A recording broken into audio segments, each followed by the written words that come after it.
Nažalost, naš ravnatelj Tihomir Matičević nije u mogućnosti danas biti s nama.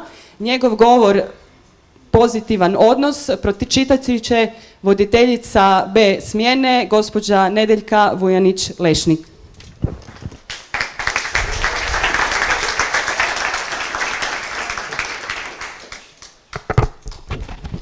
Dobar dan vam svima.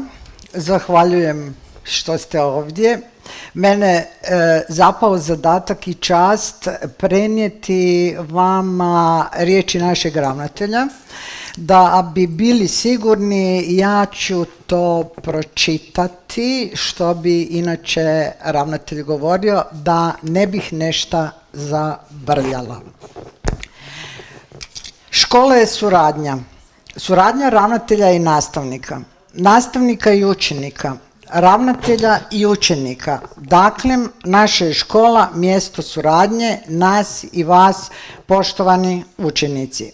Školovanje je utakmica u kojoj svatko od nas igra na jednoj od pozicija.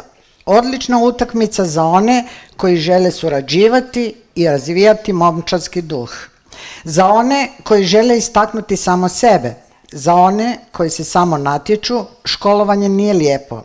Nisu lijepi njihovi odmori u kojem nitko ne govori gdje je jučer bio, što je radio, u kojima ga nitko ne pozove na Coca-Colu poslije nastave. To je moja vizija škole za budućnost, dragi učenici, u kojoj želim da sudjelujete s nama. Stoga smo organizirali ovo događanje koje smo nazvali Tesla Pozitiv. Svatko od vas treba u 3 minute nama svima predočiti neki lijepi trenutak kojeg ste doživjeli na samoj školi ili u njenoj organizaciji. Nadam se da će prilikom glasovanja najviše bodova dobiti oni koji će predstavljati nešto u čemu ćemo prepoznati i momčanski duh, no to je objašnjenje mog stava prema školi. Vi ćete, poštovani učenici, glasovati prema svojoj savjesti. I onaj koji je u stanju svoje ideje predočiti na najbolji način ima pravo pobijediti. Pobjednik prema vašem izboru, poštovani učenici, će dobiti dar od škole, tablet. Ovo je prva suradnja vas i nas.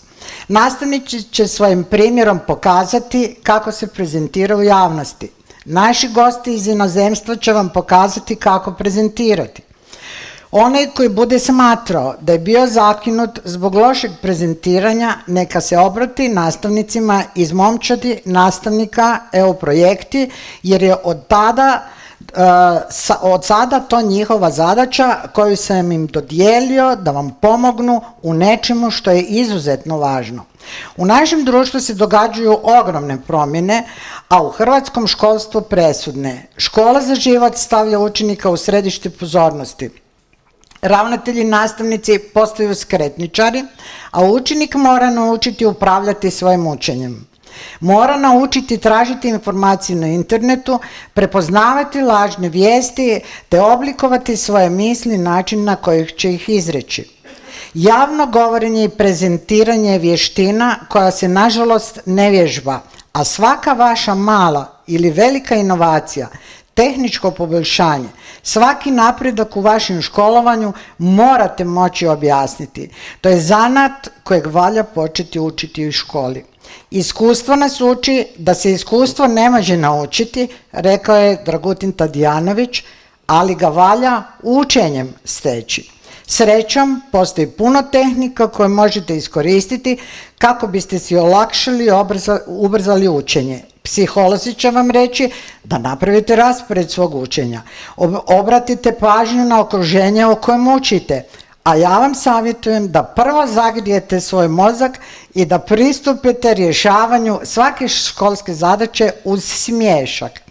Pozitivna motivacija i stjecanje praktičnog iskustva, primjena različitih metoda učenja, stjecanje praktičnog iskustva na školi, u tvrtkama u koje vas pošaljemo tu u Hrvatskoj ili u inozemstvu, usredotočenost na vaš osnovni zadatak učenje, samovrednovanje svog učenja, nagrađivanje samoga sebe za svako postignuće koje vam je osobno važno i šport u kojem sudjelujete.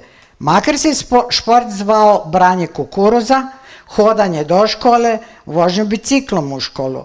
Odnosno, tjelovježba će vam pomoći da bolje usvajate znanja i vještine. Škola bi trebala biti odskočna daska za vaš život. Nadam se da će školovanje na Prvoj tehničkoj školi Tesla biti upravo takva odskočna daska, a projekt Tesla Pozitiv prijelomna točka u vašem shvaćanju učenja. Nastavak projekta Tesla Pozitiv će se preseliti na novu web stranicu, na mjesto na kojem će svi učenici moći davati svoje prijedloge za poboljšanje nastave na našoj školi, o kojima ću ja kao ravnatelj razmišljati.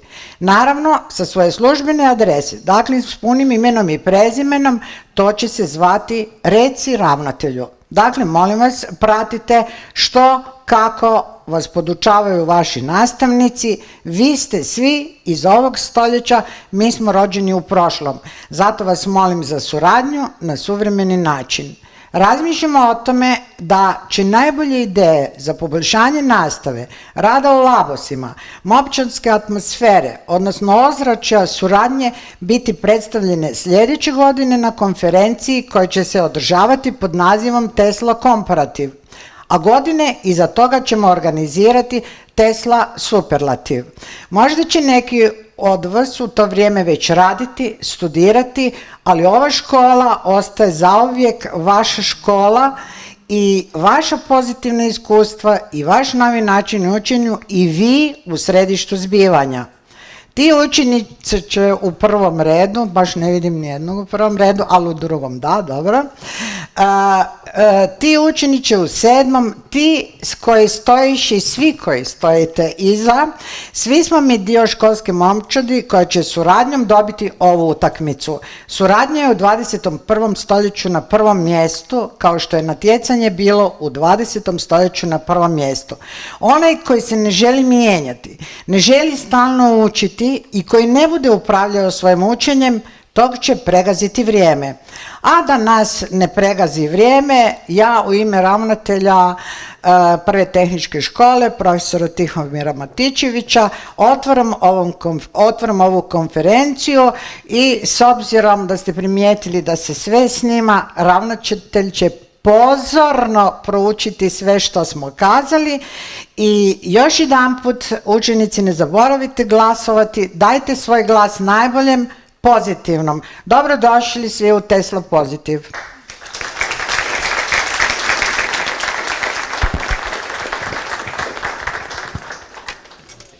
Hvala ravnatelju i hvala kolegici Vujanić-Lešnik na pročitanom govoru.